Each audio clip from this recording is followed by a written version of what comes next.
Dude, thank you so much for being here today, Ray. I appreciate it. One of the things I try to focus on is, dude, there are so many different soft personalities out there, individuals that have just been saturating the marketplace with their faces, their journeys. Tim Kennedy, and it's great, it's wonderful, but that does nothing for our actual soft professionals that are transitioning, that are getting out of the military, that are about to exit. Because at the end of the day, it's us, the people that actually live it and go through it, that can then take all that information, all those hard-earned truths, and bring it back to the regiment for the guys that are preparing to do their exit. And we had the opportunity to go through that ourselves, at least for a small period in time. And there's nothing more scary than finally realizing that, like, man, I'm meant for more. I'm meant for something else, yet this is my entire identity. So today, man, this is your entire episode. This is you. It's just all about Ray Steele. Well, man, I appreciate that. I appreciate it. And you putting it like that kind of put me on the spot. I'm like, all right, what can I say about my soft transition into the civilian workforce? Well, let's start from the beginning, man. Like, how did Ray become a Green Beret? Oh man, so I'm a first generation immigrant. Came here from Colombia when I was 3 years old, and I was just talking to my dad about this. And we came here practically with nothing. I was your typical kid. Grew up where parents had to work, so they left us in the house, until we became school age. And then when I, started school age, I went to school, did that. I was, believe it or not, I was actually a pretty good kid in school. And then somewhere along the lines, I fell into the wrong crowd, like we all do, started doing, other stuff. And then I struggled. Was a student athlete, basketball, football, track, you name it. I was good at it. But just due to my grades, I didn't quite see a way out of high school. Yeah. So I met with some Marine recruiters at first, and I was like, yeah, I'm gonna go be a Marine. That's real. Yeah, that's what I want to do. I'm gonna go be a Marine. And then I chickened out. And the reason being, so I looked up, I think the Marines, they do something when they graduate called the Crucible, or something like that. Just 2-day or whatever it is, field exercise. And I was like, man, I don't want to do that for 2 days. I'm going to the Army. And then we ended up doing a 7-day field exercise, right? And after high school, I joined the Army. I was a young kid, trying to make something of myself. So I came in as a 92 Fox as a fueler. And I'm like, hey man, someone wants to, throw $30,000 at me right after high school, to get me to drive a truck. I'll drive a fuel truck. Hated that job. Nothing against fuelers, but it just wasn't for me. I was a student athlete, so I excelled in anything physical. But just sitting there, with a fuel truck just didn't really seem like a career I wanted to do. And what time frame was that? What time frame was that? This was 2006, 2007. Yeah. So like that was like a big, like they were throwing so much money for fuelers.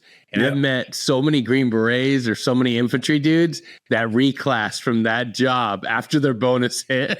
Yep.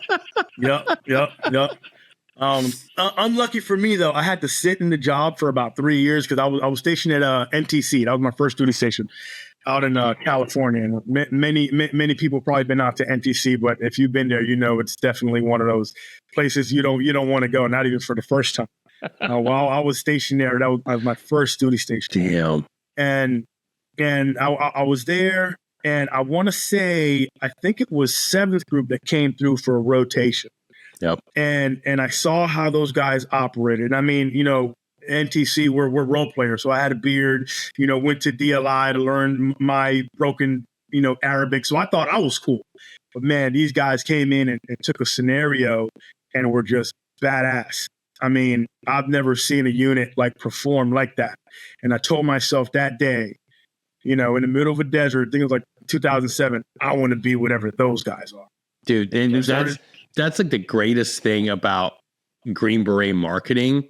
It's not the videos, and we pump, and I shouldn't say we, the regiment pumps so much money into influencers, videos. Remember the that really high speed, like moving through and like shoot him up and like do free falling commercials. Those are all great. And I'm sure it attracts a good portion, but the majority of guys that followed, that did what we did, it all came from an encounter like you just described. You see them doing the job, or you see them in a training mission. You're like, holy shit, I want to go do that. Like, spend more money on the guys, regiment. Spend more money on training dudes and giving them everything they need. That's your ad. Or here's a 5-second promo clip. Follow a team throughout their daily life. Just show that for like one segment on social media. Pay an influencer 30, couple grand to do a 30-minute clip with them. That's what you need, and you will get so many recruits because it works. You see them do the job. Man. It worked, and I'll never forget the first gift SF ever gave me. I had just bought this nice, cool, cold can of Monster, and I'm sitting there in a man can out in the desert in Fort Irwin, California, and they come through, ball us up. We're hog-tied, thrown in. And I, finally they end the scenario, and I go back to my Monster. I'm like, and there's dip in it. Big. That's And there's your signature SF dip in a can. That's your this guy doesn't need it anymore. I'm gonna put my dip in there. Yeah, and there's dip in it, man. I got a mouthful of SF dip. Yep. And that day I was like, whoever those guys are, I want that job. And that kind of started my journey. I came back, I was a young E3, so I really didn't have the rank yet. I had to be an E4. Didn't have the GT score yet, so I had to go through and do all that all over again, just to meet the standard. You know what I mean? Yeah, to meet the standard. And had a great platoon leader by the name of Lieutenant Rice. He went to selection. And he came back personally because, I was the guy who was the PT stud in the company. You know what I mean? Yeah. Could start, an hour behind a ruck march and still beat everybody. I was that guy. He told me, when you get ranked, you make sure you go. And I did. I listened. And I went from Fort Irwin to Marne, the Rocket of Marne, Fort Stewart. Yep. Part of 3rd ID. And that's where I decided to go to selection. So I trained. Fort Stewart had a pretty good, I guess you could say SFAS prep program. And I trained with those guys from dark 30 in the morning till 1700, in the afternoon. Yeah. We were still, training. And then when I got home, I would train some more, And that was kind of like my start, of my SF journey.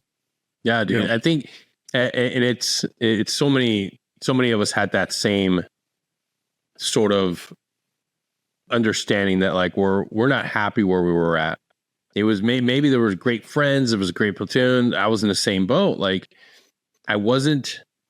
didn't feel like I was exceeding or even tapping into everything I had. You kind of reach that peak where okay, this is I'm not going to progress with the leadership that's here. I'm never going to get past this. I'm already friggin' kicking ass, but I'm never going to get past the good old boy system, or I'm never going to get past the 82nd, the good old boy system. There's got to be something else. I know I'm better than this. And the only thing you can do is just fucking go to selection. Or be miserable. Just sit there and just.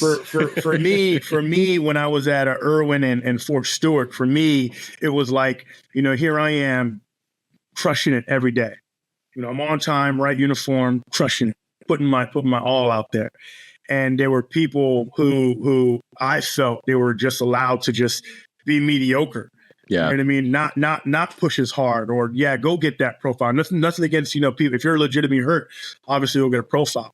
But then I look at these E5s who don't do PT with us, but they're in charge of telling me how important PT was and how important, it was to be in shape and to do this. And I just thought, man, whatever system was that a part of the regular, it just seemed broken. Yeah. It just seemed broken. And to not I guess you could say, demean those people or those personnel in the units at Irwin and Fort Stewart. I was like, you know what? Maybe it's me. Maybe I'm not the right fit. Not that they're not the right fit as leaders. I'm just not the right fit for this organization. I need to go somewhere else where I am the right fit. Yeah. I think, a Green Beret, it's where it's at. That's a great mentality to have. Like, I'm not gonna rage against machine and like try to rattle these cages, but maybe I'm just not fit for this. This is not where I belong. I have a higher calling. I went to selection. I think at the time for me, that was back in 2008, 2009. So maybe 29 days, I think what it was. I can't really remember. Mm-hmm. Probably the toughest 29 days I've ever experienced in my life. And I ended up selected. Out of the 375 that we started with, only 135 were left. Yeah. And I ended up being one of those who were selected. Part of that too is I felt that it was God's calling on my life also, that he wanted me to do something. And as someone who grew up in a religious home, I really struggled with that, like, thou shalt not kill stuff, Yeah. So I did a lot of like self-searching and soul-searching on the whole. Well, God, if we're not supposed to kill, then why are there so many bad guys that need to be killed? You know what I mean? And it ended up, at least in my opinion, it ended up working out. I got selected, became an 18 Bravo. So I did 2 years of the SFQC. And it was just a remarkable journey, that I'm grateful for. Yeah. Everybody gives a lot of shit. And yeah, once you earn the title of weapons sergeant, you can bust balls, but fuck you guys. Yeah, I love being a fucking Bravo. I love being a fucking Bravo, dude. Like that gave me so much access to some of the fucking coolest schools, man. Like it gave me access to do some crazy fucking awesome shit. And hey, we've had 18 Deltas on the show. We've had 18 Echoes on it. We've talked about how great being a medic is, because it really is. But at the end of the fucking day, you want that dude that's fucking obsessed with making things bleed and explode. If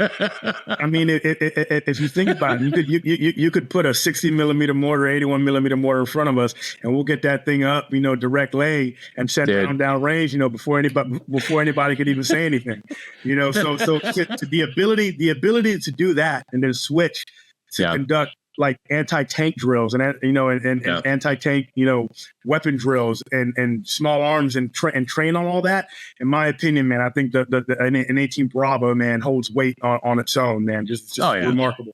It never gets enough respect. We get the 18 smash, and that's fun in games. But man, I tell you, to this day, like I was setting up just a couple weeks ago, I was setting up one of my tripods and looking at the levels on the leveling bubbles, and I immediately had a flashback of being back in the pits. Yeah. About to start doing small and large deflection changes. But it really is a great MOS, man. It's a great job to have on a team, and you're constantly forced. And I think it's a great thing that you're constantly forced to own your job, because the moment that you give way, other people that don't necessarily enjoy their job want to get into your lane. You have to own it. So if there are any young 18 Bravos out there, own your fucking craft. Know everything about tactics. Know everything about your weapon systems, route planning, and training plans. Like that's a slept on part of it, is being that assistant to the assistant to the team sergeant when it comes to putting together those training plans, man. And it was the course, though, was a beast. The 18 Bravo course was not a fun experience. No, it was not. And I remember, when I graduated, man, I patted myself on the back and I was like, whoa, man, you did that. Like, holy smokes, man. That was a lot because you went right from light weapons to anti-tank, right to heavy weapons. And then you had the COLEX or field exercise, and I remember sitting there with Doc Maloney, learning the plotting board, and how to, that man, and how to figure it. And what was crazy, I don't think I've ever saw a plotting board ever again after that. Because I think that we came out, or they fielded the LHMBC. LHMBC, yeah. So that made everything easier, of course, but man, some of the, like, to think that, you know, the Bravos are the nugs, man, but when you really look at the training, I mean, there's a lot involved, a lot of math, you know what I mean, a lot of thinking, a lot of understanding, you know, terrain and tactics, and not only that, but for your forces, but also for the enemy, and how to counter. There's a lot that goes on. Oh yeah, 100%, man. And shout out to Doc. I don't know where he's at these days. God bless that man. The entire course, my entire time going through the 18 Bravo course, the man called me Gabe. He thought my name was Gabe. He's sending in mortars. He's like, Gabe, fire mission, Gabe. Like, what the fuck? Oh man. Oh, Ed Parker, Doc Maloney. Oh yeah, dude. I'm trying to think who the other ones were. Yeah, but man, interesting enough, after my first 5 or 6 years at 7th Group, I was on ODA 7214, my first ODA. Just so happened, you know, remarkable team. Mm-hmm. Half of the team were brand new guys that I went through the Q course with, and the other half were the old heads who were just angry, bitter, and they were going on like their 7th deployment. Yeah, you know.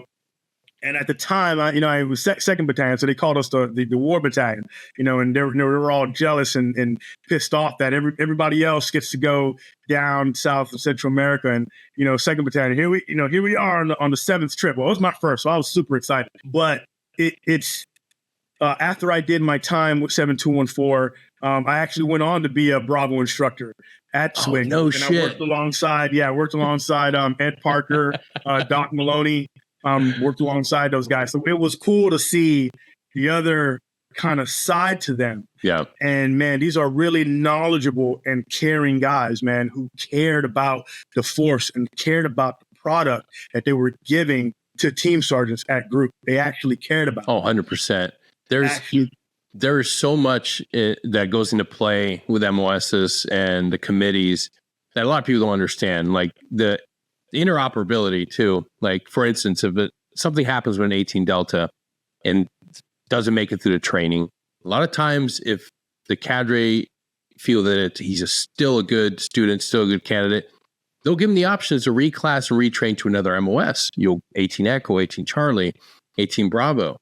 And those guys are able to talk amongst each other and figure out, okay, like, look, this guy is really smart. Let's kick him over. And they're constantly having to plug and play new guys into the curriculum, bring him in and understand, like, hey, this dude just, you know, right now he feels like he's, you know, didn't do it. He's sucking right now.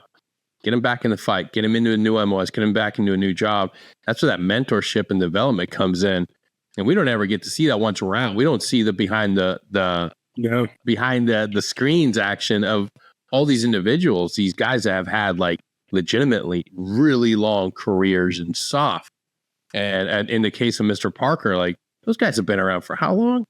Man, long time.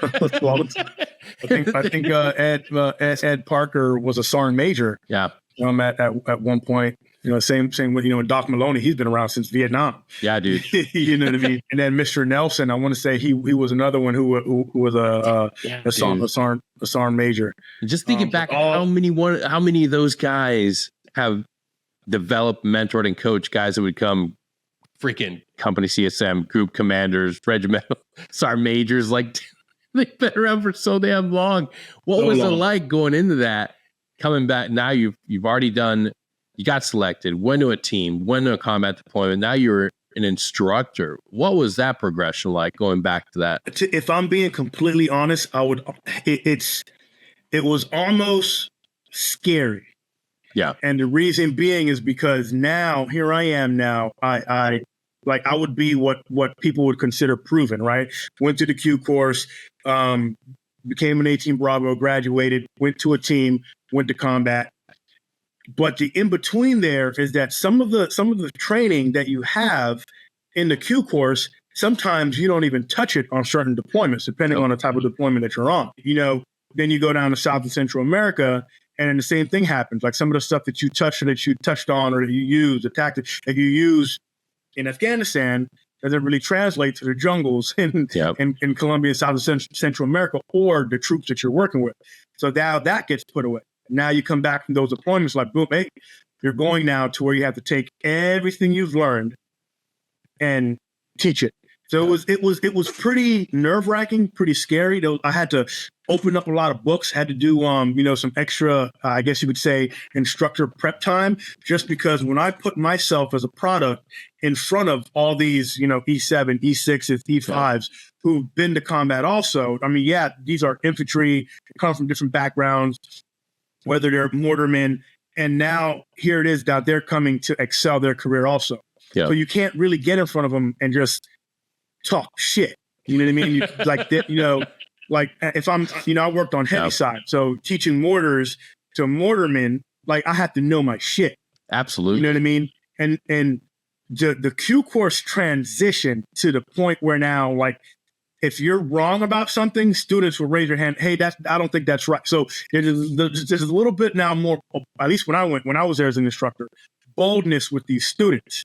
And I think it happened in every fade, but specifically in MOS. So for me, it was scary, and I really had to really dive back in and really hone those skills from that I got from combat, from operating down in Central and South America, and really put it together so that I can give myself and my instruction as a good product to the students. So I almost went back to baby steps. You know what I mean? Because laying in a mortar, it's different from, in Afghanistan, it's different from laying a mortar in the jungle.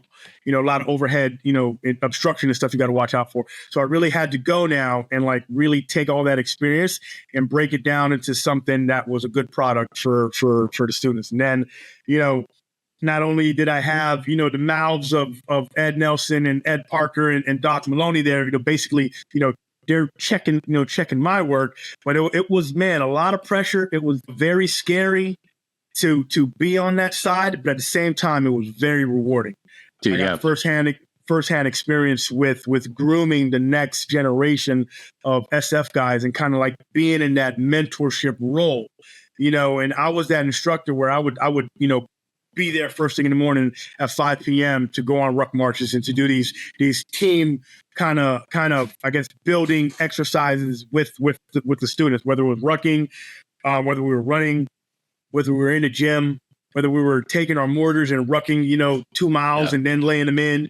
I was that instructor. I in my opinion, I like to think that I paved the way for the instructor led physical training with the students, because when I got there, I don't think it was really really happening. No, we didn't have that when I went through. It was you show up and you're getting thrashed with knowledge and then getting tested.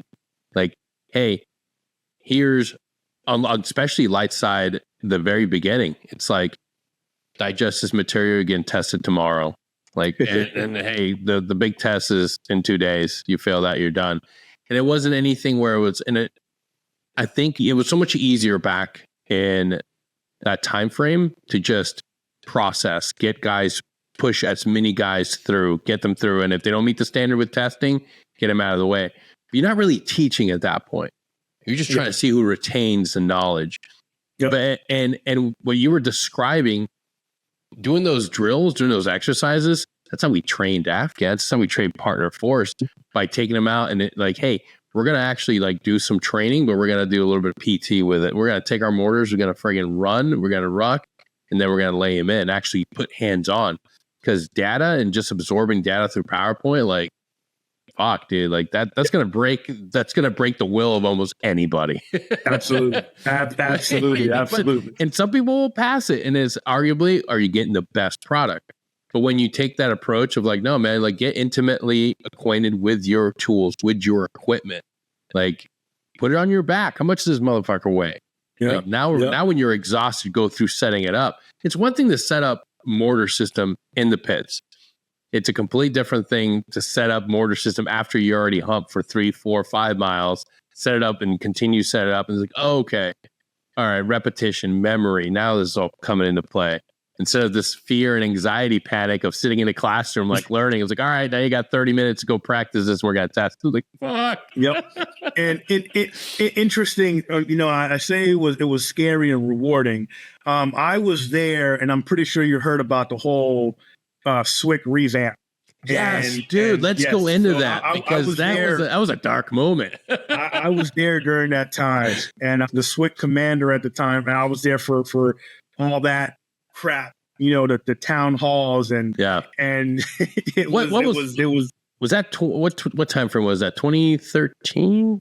Yeah, I would say that was between 20 and like 2018. I want to say that's when a lot of that went down. But and what was interesting with that is, there was some MOS phases that had to like basically take a lot of the instruction out. Mm-hmm. So some of the course got condensed. I want to say it got condensed to like a year.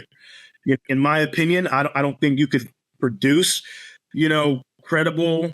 You could create numbers, but I don't think you could produce credible, thought-provoking Green Berets, in that time frame. Yep. You know what I mean? Especially when you reduce the standard, because there wasn't any more, 50-pound ruck marches, hey, go, and then if you fail, you're done. There wasn't any of that. You know what I mean? I think even at the time when I got there, I want to say they didn't even do a 12-mile road march. Really? Yeah. And a lot of the instructors there complained and was like, hey, you can't effectively test a man if we don't have, physical kind of, I guess you could say, gates, to see if they even deserve to be there. Because they wrote that was the same time frame they wrote that letter, right? That got put out. Yeah, I remember that.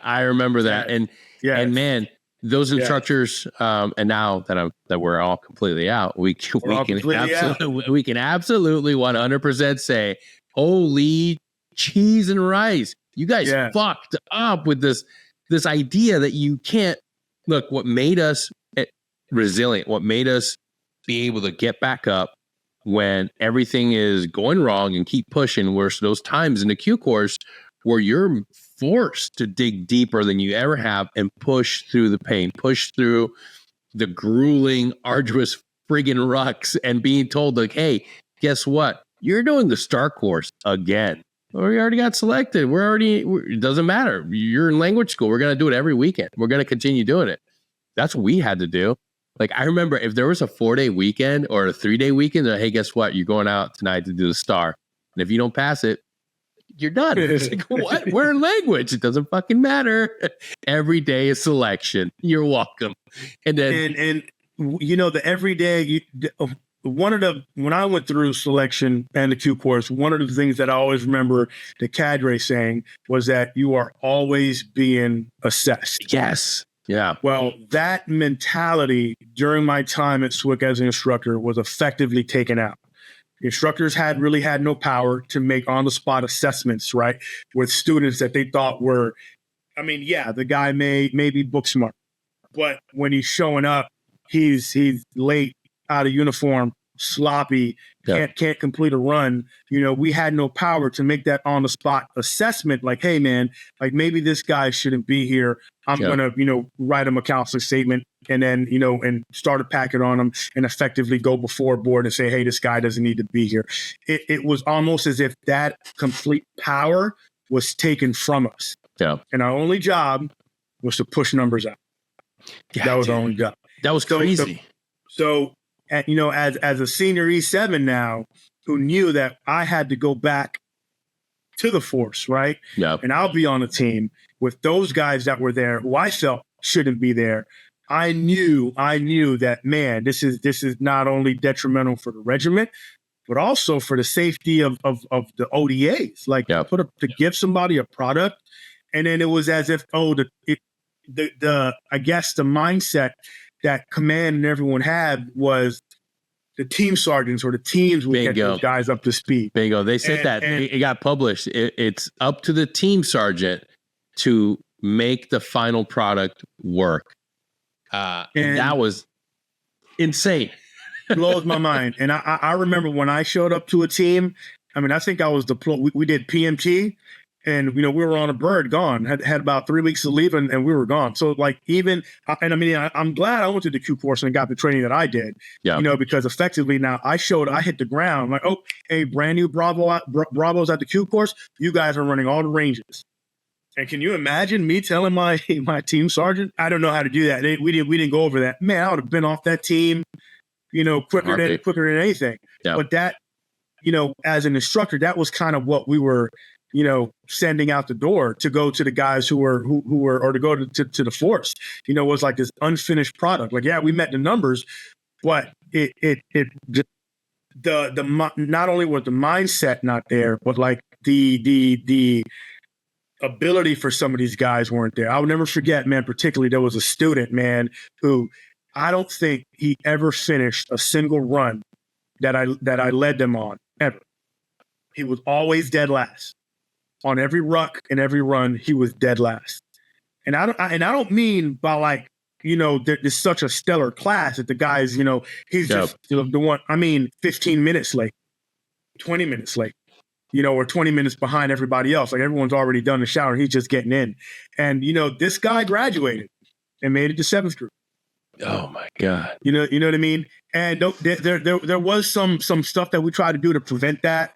When he got out to Robin Sage, I think the Robin Sage cadre kind of like took a, hey, whoa, this guy isn't hacking it. This guy shouldn't be here. But I think even there, that's so far. That's so far. Yeah, he's already. I mean, at this point now, it's like they're already invested all this money, all this time. Yeah. He's already at Robin Sage. So you could see where the trouble comes now when those guys now reach back to the committee, like, hey. You have anything on this guy? Like, he's not performing. He's crap. Like, we're trying to, get him out of here. And I don't even think their efforts to effectively stop that guy, from graduating was even possible. You know what I mean? But that was a person that I recognized, like, you shouldn't even be here. Like, whoa, how'd you get here? How'd you get past all these people? And I want to say he was one of those that reclassed from another MOS. They sent me a Bravo. But the issue that I saw with this particular student was just, he didn't really give a fuck. Oh yeah. You know what I mean? Yeah. He had that real, I already made it, kind of attitude. I'm selected. I'm good. And he didn't have that understanding that every day you're being assessed. Yeah, and that's something that ultimately that is something that we had that made a difference. And it was echoed throughout every phase, every instructor you came across. And not in a way like, look, I think I was a product of a very good, excellent ran, very difficult selection and qualification course process. And it gave me the understanding that I was going to join a regiment of individuals that were hardened, that were disciplined, and that they would do anything to accomplish the mission. Come hell or high water, the mission would get accomplished. What I saw in that time frame, and what all of us saw, and were just, and we did see it. We saw some of the end products come through. And I don't want to bash individuals. I don't want to. It's not like doxing, putting names out there. But you saw the shift in some individuals that showed up. I had a guy that couldn't tell me anything about the regiment, couldn't tell me anything about what it meant to be Green Beret. It was just like I just wanted to get out of the conventional army. And it's like, man, you didn't do this because you had a higher calling or wanting to do something of greater service. You're just kind of tired of where you were at. And those people would usually have been weeded out. But for some reason, there was this great need to push to numbers. And when you prioritize numbers instead of quality, you get the wrong people. And we've all seen that. We've all seen it. And it's heartbreaking because within that, there's still some good guys. You know them. I've known, we've served with them. But that still doesn't address the fact that some individuals just get there and they're just like, whatever. They're just exactly that. Whatever, people. Yeah, whatever. Yeah. Yep. That's not what you want in a firefight. No, it's not what you want. Absolutely not. Call. Absolutely not. How did you? I mean, it's you can't rattle the cages. You can't say anything. And we saw the suppression of voice. We saw the suppression of individuals that spoke out against it. Like I mentioned earlier, there was a letter that got written out. Suppression is the easy way to put it. That's the easy way to put it. That's the easy way to put it. Yeah. I mean, we had town halls and we were threatened, I even remember, I can't think of who the commander was at the time, but him like ripping his top blouse off and what, you want to fight me, and like threatening to fight us. And I mean, this is a town hall full of, senior enlisted people and civilians also, all part of the SWIC enterprise, man. And we're there on brag in this, I guess you could say no electronics meeting. It's this secret, no foreign meeting, getting threatened, Yeah. And it's just like, whoa, like what's going on here? You know what I mean? His name is Sontag. What he did to that time period was absolutely devastating to the regiment. It was, because now you're putting the ownership and more stress on the individuals on the team to make that product work, to make that individual fit. And then if they don't, then they're out of a person, they're out of the resource, they're out of all that training, all that money just goes washed out. And what he did during those years and during his time at the helm was just catastrophic. But it's not the first time. It's not the first time we've seen revampings and shifting. I mean, it's a living, breathing organism. The Q course is constantly changing, constantly adapting. And what happened during those years, man, I think we saw a lot of it. I mean, when you came back to the teams, I'm sure you saw it, and we all saw like. Absolutely. I saw some students too that they knew that I knew that they shouldn't fucking be here. Oh. They knew that I did. Yeah. Oh yeah. Yeah. Oh yeah. Oh yeah. Getting back to, the operational force after SWIC, was bittersweet. Like I was excited. Yeah. I was happy. I was like, hell yeah, I get to take all this wealth of knowledge now that I learned, and I'm going to be the top Bravo man in the company, man. Like mortar, I got you. Yeah. Plotting board, I got you. LHMBC, yeah, I got you. ATAC, come on. But then the reality when I got there, I don't know, man. It just seemed like everything had changed and had shifted. I think right around this time too, when I got back to group, I want to say that they changed the deployment ratio. I didn't know that we were on such an extended deployment or ratio. Now I didn't know. At least when I showed up, we had either a 1-to-1 or even sometimes a less than 1-to-1, ratio. And then now it was, I forgot what it was, but it was like, some teams hadn't gone out the door in like a year. And I was like, man, you guys sit in the team room for a year? What do we do? What do you do? Like what? I mean, shit, you sit in the team room for a whole year? Like, my God, and coming back from after sitting for almost 3 years at SWIC, I wasn't prepared for that. So it was it was good to be back and good to, to be that senior guy now on a team that everyone kind of like looks up to. But, the deployments weren't really there, Yeah, no. Yeah, you left. Around. Yeah, you left at the absolute like peak of pushing and rotating constantly. And then I know exactly when you came back, because we have the privilege of being in the same company. And we were gearing up for the 2019-2020? I think some of the company were already deployed, because I was on 7131 on Josh's team. Yeah. If I remember correctly, they had just got back from, or either they were at Mexico or just getting back from Mexico. Yeah, and we were gone to Afghanistan, and now with the jumping timelines coming back in the future, now it's such a heavy focus on the fit and JRTC. So the deployment ratios are back to like, I remember when we were downstairs and just plotting for the next series submissions, it was consistently, and some guys were getting like 30 days rotating back. And to them, we're like, oh my God, I can't fathom this. I'm like, can't fathom this. Should have been back here, like the peak of it, man. Like this is, it's not Afghanistan.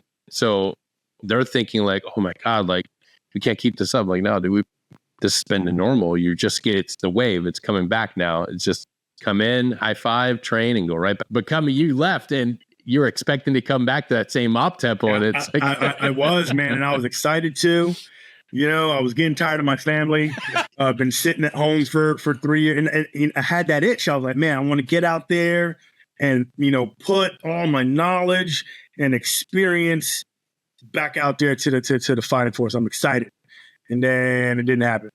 Just got back, and I think 3-1 had like maybe 45 days in Mexico, and then that was kind of it. But what COVID did happen, so we did have that kind of going against it. But I mean, the op tempo definitely slowed down, and I mean it was really kind of heartbreaking. You know what I mean? Like I understood the why, but in the grand scheme of things, man, it was like it just how can you effectively use your ODAs? You know what I mean? If they're just sitting and training, at what point do they apply, the training? You can say, oh, a validation exercise. Yeah, okay, well, that's all canned scenarios, you know what I mean? Where, other people control. But how do we, effectively, I guess, measure, our training in a real world environment if we're not doing that? Yeah, the deployment op tempo is a crazy beast, right? Because I call ourselves the end users, the guy on the team. Like, we just want to deploy. We want to go to combat. What we're not seeing is the long playbook. Who's stratted for what? What other groups are going to be templated for that year? Like, we get left out of, we're not seeing the big picture of who's coming in the theater, who's going to be holding the area down, and what our responsibilities are at. And that was kind of, seeing that frustration as a warrant officer on the team and looking at the guys. I was like, guys, dude, like, we can't control this. Like, what we got used to was that op tempo. And even guys that weren't there, they just got used to seeing it. They got used to hearing about it, and they wanted it. They wanted oh man, you guys are going to be training for like 6 months and you'll be gone for 6 to 7, come back and repeat it. And saying the reality is like, man, time changes, things move. And like, they knew, like, maybe they didn't know how the withdrawal was going to happen, but they knew, and they started throttling back, and they started, pushing deployment timelines and dates. And it's kind of like, when you're older and on the team for a while, you understand, like, okay, like, things are winding down. We are going to, and we started feeling that shift in like 2013, 2014. We started thinking like, things are going to slow down a bit. And sure as shit, after 2015, things started slowing down. And it's like, then we had all sorts of rumor mills. And like, I remember my senior way back in the day used to give me shit and pick on me. He's like, oh man, next time you deploy, you're going to be breaking things down. You got to be doing nothing, Sarge. You got to be packing up Conticos, man. They got to deploy 7th group down there just to pick up things and put it away. And I'm like, really? That can happen? It's like, bro, we're throttling down. In 2015, they were saying that. And we still got it. We still went on some good trips, but the op tempo definitely slowed down. What we're seeing now, as we were leaving, we started seeing the activity pick up on the FID, on the J sets, getting guys back into the AOR and like consistent rotations. And that's what some of the newer guys were like, wait, what, no combat? And it's like, dude, we just can't just invade the boat, man. We can't just invade a country on our own, dude. We gotta wait for shit to pop up. But I think, I thought that dynamic shift too, man, was pretty interesting because we had some guys who came over and I don't know if they just didn't do their homework or really understood, SF's mission, especially 7th Group's, area of operation. But they like no combat. I'm like, you missed that ship sailed, homie. Like you missed that. You know what I mean? Like now you gotta train to go down and link up with Cole Mill. Yeah. And that's a beauty of it. Yeah. That's a beauty of it though. Like being and it's funny, as a Panamanian and a Colombian, we've been able to go back to our home countries. Sort of like invaders, if you will. Yeah. It's such a crazy idea that, after growing up and going through our own journeys, being able to go back to the areas that, that's even though I'm an American, I am a red-blooded, proud American. My DNA, my lineage, my birth nation, it's still there. And I got to go back there and like, I don't have any ties to it, but it is kind of a crazy feeling to go back and be like, holy shit. For me, that was kind of like one of the most proudest moments of my SF career was to go, back to Colombia, to train, in a sense, like my fellow countrymen, as an American wearing an American flag, when those guys there, when they saw me, like, it was like, oh, like, because they don't get paid, a salary wage. They don't get paid. These are like lower on the scrotum poles, I like to call it. Your average, soldado professional, man. Who's for them seeing me and still embracing me as like a paisano, and still like they're proud of me. It was one of the proudest moments, man, of my SF career was going down. Deploying to Colombia. Yeah, dude. Colombia is a great deployment. We dog on it all the time, but it's one of our longest enduring partnerships in the region, and it is a great place to actually work with individuals that will learn and want you there. Like, a lot of times you go to places and they're like, okay, yeah, we'll do your training. They're like, bro, like, making and forging friends, because you have rotations that go back to back. Like, that's one of the things I really truly loved about some of my deployments were the ones where we were able to go right back, and you already have the relationship established. You already have the friendships. You already have the guys at the ramp, cell phones programmed. You already have the dudes at the partner force ready to reach back out. Like, that's the beauty of SF that we need to, hope, or if you're in a place where you can mentor and coach to next generation, help them understand that that's something to strive for. That's something to be excited about. Yeah, it's not Call of Duty. Yeah, it's not the GWAT era, but fuck that. Your future is way more important than any of the things that we did. Like, the new shifting warfare, the new warfare that you're going to be a part of is infinitely more interesting than what we did in Afghanistan and Iraq. I just watching what's going on in the news right now. Future Green Berets and our current Green Berets have a mission set that we can't even begin to imagine. Like, dude, we didn't have to worry about drones till the very end. Man, that's a common fucking thing, dude. I'm telling you, man. As a retiree now, and I work in the intelligence sector, and Ukraine's all the hype, Iran's all the hype, but you look at some of these tactics, man, that these fighters are using. I mean, they'll take a mini drone that can grab a grenade payload and just build some apparatus or some contraption, you know what I mean, and launch it, on troops. And I'm like, man, the dynamic of the battlefield has changed completely.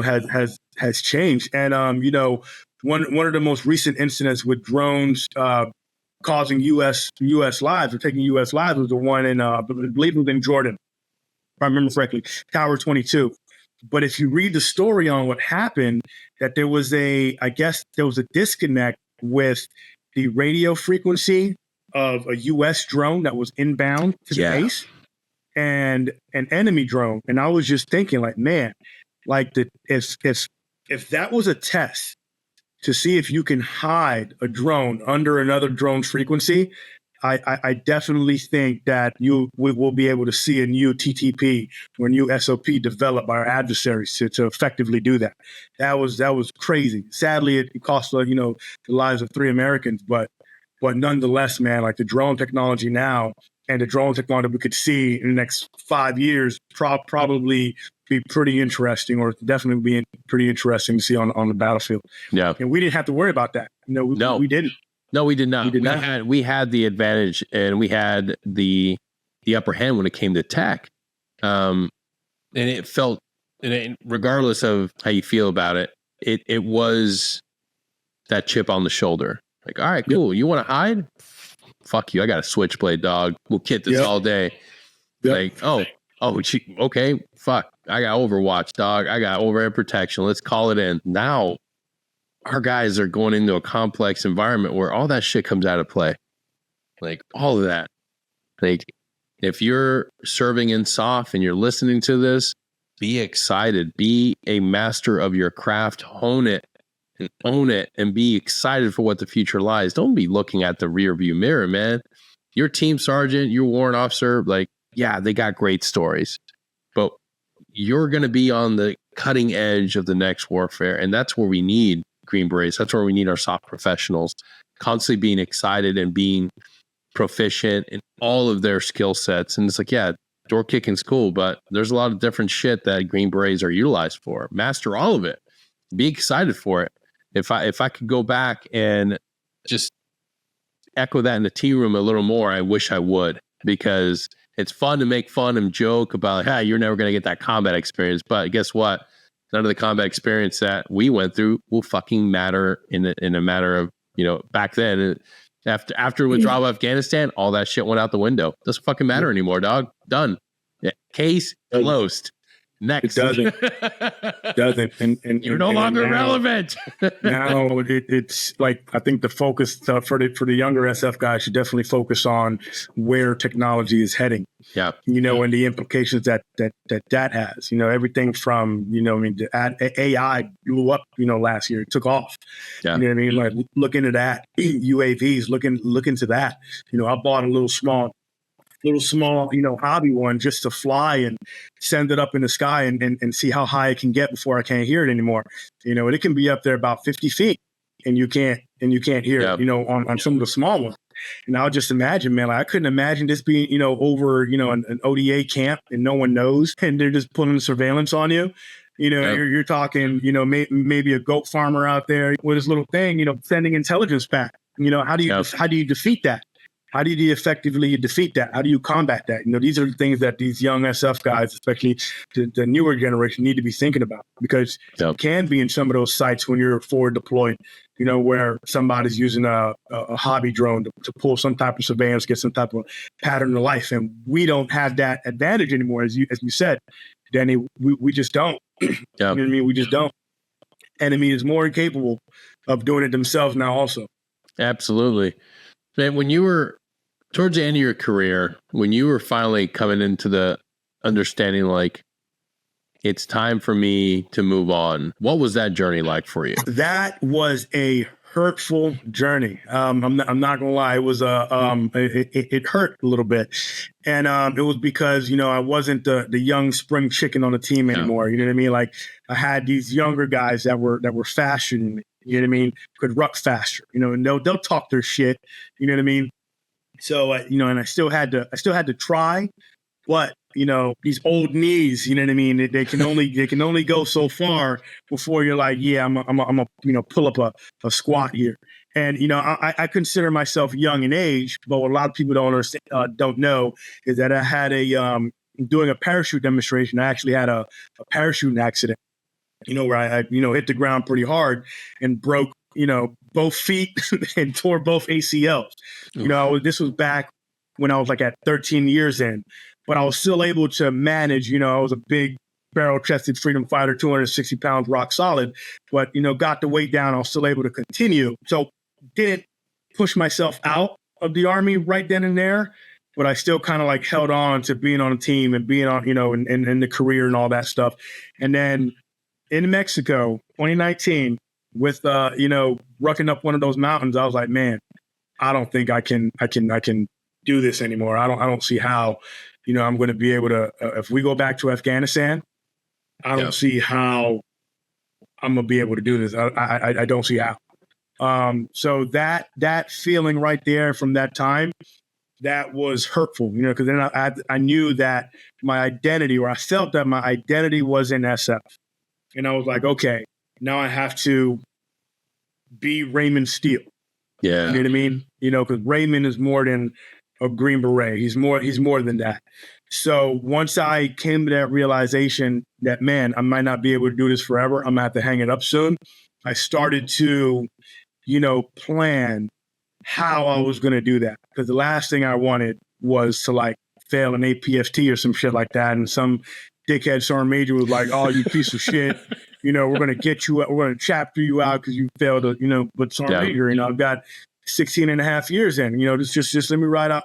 That was the last thing I want, was to be put out on someone else's time. So I started to basically, started going back to school, trying to get some different skills, that I can use that make myself marketable, when I got out. But it was hurt. or I was hurt. I was afraid about what I was going to do, how I was going to provide, for my family. At the time, I was going through a divorce. So I was like, man, how am I going to, go through the divorce, retire, and, try to find enough money to take care of my son. So transition for me was scary. I'm glad I had, you as a leader, that allowed me that a little bit more time to try to like figure out what I want to do. And so I definitely appreciate that. But the transition journey, now that it's over for me, I would say that it's definitely a mission that should be a priority when you're getting ready to get out, and that you should have it, that it's possible to be successful if you do the work. And luckily for me, I started to do the work early on, like maybe probably a year before I officially got medically retired. And it benefited me. I was able to land a job, for a wonderful company, and transition right from, losing 75% of my military pay right into a great paying job with a company in the private sector. But it was scary, man. I cried many nights, crying to God, like, make a way. Hundreds, if not thousands, of applications and resumes, revamp hundreds of resumes, you know what I mean, to make it more marketable. Received hundreds, if not thousands, of denial letters, you know what I mean? But I still kind of like kept the faith, that it's doable, and I'm going to get the transition done. But I do feel like there's not enough resources and not enough information that the Army provides to help people who are transitioning, especially if you're medically retiring. If you're at 20 years, of course, you got Red Empire time, you got all that. But if you're medically retiring, no one really gives a shit. No one really cares. You're kind of just, hey, figure it out on your own, pussy. You just kind of, at least how I feel it goes. But there's just not enough resources. There is TAPS, but I mean, you did TAPS. Let's just get this out of the way. TAPS is by far the single worst. I would rather sit to those automated like internet security friggin' CBT courses we got to do every month than ever go back through. And it's a joke. It's a joke. And I took it serious. And I wanted to go do the online, do the in-person class. They only had seats available for 15 people. And I had to project it like 4 months out. And I got my seat. I got it secured and everything. The week of, the lady is like, hey, sorry, we had to cut back. But you can do the online portion. It's an online click-based seminar thing that doesn't do anything. It doesn't provide you any actual meaningful resources. It doesn't help you sit down and go through employment eligibility with any sort of like meaningful organization. It doesn't sit there and help you fill out a resume, and like doesn't coach you. It doesn't give you resources or like, hey, here are some openings in the available area. Doesn't do a damn bit. You have to do any of that. And I did the online portion, and similar to you, and it was straight ass. Yeah. But with seeing how limited those resources were, I started to do a lot of research, man. Mm-hmm. A lot of research. I found organizations like Syracuse. They have something called Onward Opportunity. Yep. That will help get, PMP certificates for veterans and active duty members. There's a lot of steps you have to do to qualify for that, but it's still something good. I found out about voc rehab. The thing is what it was called. Yep. Now it's Veterans Education and Rehabilitation. Phenomenal program. Paid for my degree. Great program. I also found out, I'm trying to about Hire Heroes. Yep. And different organizations that will help with resume writing.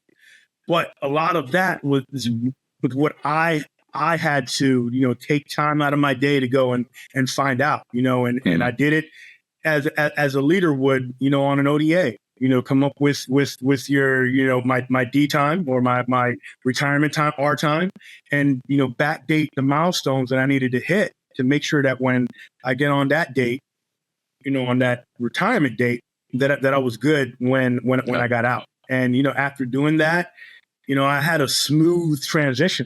smooth transition. But it wasn't through any of the resources or the help that the Army is supposed to have. It was through the hard work, and friends and networking, man. LinkedIn is worth its weight in gold for LinkedIn. But that was my transition. Now, ask me questions about the VA. We could go a whole another hour talking about that. But that was my transition. Too.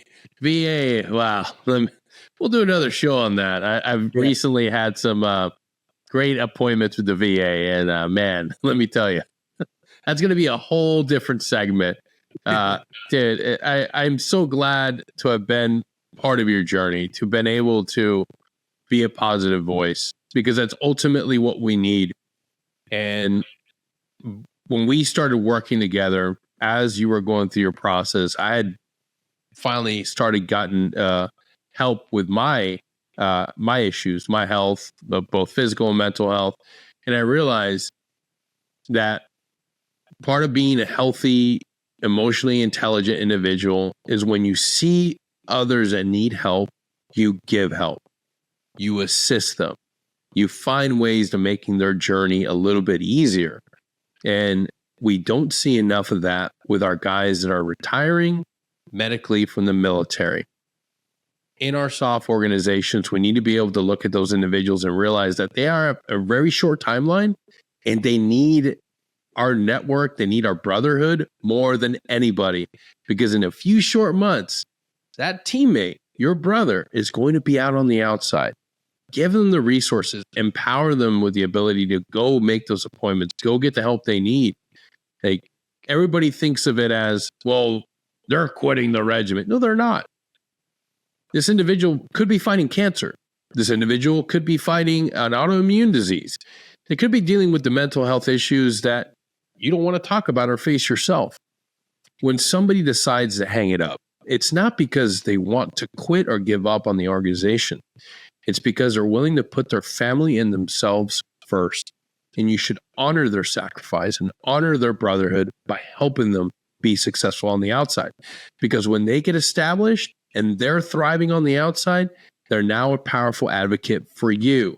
So do everything you can to help your brothers and sisters as they're navigating this difficult journey. You don't know what people are fighting through.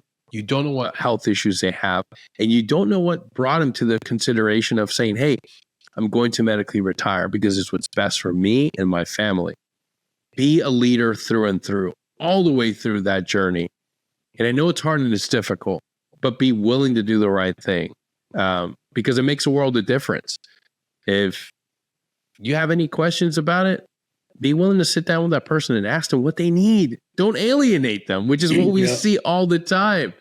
Be willing to sit down. And you're right, Danny, man. And when it comes to that aspect, of the transition, man, like, I didn't really experience it, thank God, but I did feel like that negative cloud of oh, you pussy, you're quitting. And I'm glad, I had someone like you to be like, Ray, transitioning is your mission. Go take care of your family. And I think if we remove that negative, mentality from, those who, medically retire, I think more leaders would definitely be willing to help for some odd reason. And I don't know why. It's like, we want these guys, like they take so much already. Like, no, go to the tires are flat and the run flats don't work and your knees don't work and you have to lay up in bed and you can't play with your kids. You're part of the regiment until then. That's when you retire, and it's just like, why should my family get a quarter or even a smaller percentage of me than what the Army got? You know what I mean? My family will have me for the rest of their life. The Army just had me for however long I was in or however long it took me to retire. But why should my son be reduced to only having 10%, a 10% father who's mentally, physically, and emotionally there? That doesn't make sense. Yeah. Doesn't make sense. And I used to be one of those guys who think like, oh man, you put, and then when I was in that position, I'm like, man, that is some very toxic way of freaking thinking. Yeah. You know what I mean? You know how many times like my son wants to go play and I'm like, let's go tomorrow because my back, you know what I mean? And and I just wish that negative, perception, for guys who medically retire will just be removed, man, and leaders would do what they can to really understand the situation, understand the why, and help that guy out. Absolutely. It all boils down to the truth. We're humans. We're meant to break. What I went through, what you went through, it's something that unless people are willing to sit down and finally ask, what's wrong? What are you going through? And become a part of the issue and understand and be able to say, like, oh, yeah, you can't do this anymore. Yeah, understand completely. You need comprehensive medical. Like, look, I went through how many treatment centers? Like, and how many discharge notes that are friggin' this thick and miles long? If that doesn't show you that there are considerable health issues, then nothing will. It's that dogma that's deeply rooted in the idea that, like, how dare you leave when I'm still here? Yeah, and like I said, I had some phenomenal guys, man. Jody, Casey, you of course, man, who were really understanding of my situation, man, and who really looked out, and you guys helped, my transition, and I'm here now, because of that servant leadership, that you guys, projected toward me, man, and I'm glad, I really am. Yeah. Well, you're a hell of a teammate, a hell of a brother. And I know looking back, and I had him too, those moments of like, fuck, like, can I really survive? Can I really make it? And dude, you're thriving. There it is. All that work. part of my why I left Florida and moved up to Baltimore. That's another segment for a long time of the reason why. But I went through several instances of helping homeless people in the community here, and that's kind of like my why, man. It's helping people, helping the community, giving back, especially since we give to Ukraine, we give to everybody, you know what I mean? But there's resources here. The resources that are supposed to be here for United States citizens aren't getting to them. And there's such a big homeless problem, even among the elderly, you know what I mean? I went through a situation with my mom where even she became homeless, and I basically had to go and save my entire family. So I'm getting ready to start this foundation called Steel Hearts. Our sole job is going to be to help those, who find themselves in these situations to where they're homeless, and then the resources that are supposed to be there to help them can't help them. That's what, we'll step into it to assist them. I've got a remarkable success story I'll share with you a different time about a guy named Ed who was homeless, missing a leg, has a prosthetic, all the systems in place that's supposed to be there to help him, can't help him, won't help him, or something along those lines, So my family and I, we adopted Ed and helped him to basically get in a home, and he's thriving now. So, but it wasn't due to any of the resources that are supposed to be there to help people and like him who need it. Yeah, and that's why SOP professionals such as yourself are powerful members of our communities wherever we go, because where there's a need, where there's a problem, we instantly want to get in there and help fix it, because it's what we do. We're service oriented, and if something is not getting done, damn it, we want to be there and help. Ray, thank you so much for being here and continuing to be a remarkable human being, brother. I am proud to just be able to still rely on you and be able to talk with you every other day, man, and still keep our Texas going, dude. It's a privilege to continue being able to call you a brother, man. So take care, and I can't wait to friggin' see where this foundation goes. And to everybody listening, remember, friggin' connect, engage, empower each other. The team room is bigger on the outside. If you're a SOP professional getting ready to transition, ask for help. Be willing to reach out to organizations, and Ray and myself are living proof that you can make it on the outside. Until then, take care, guys.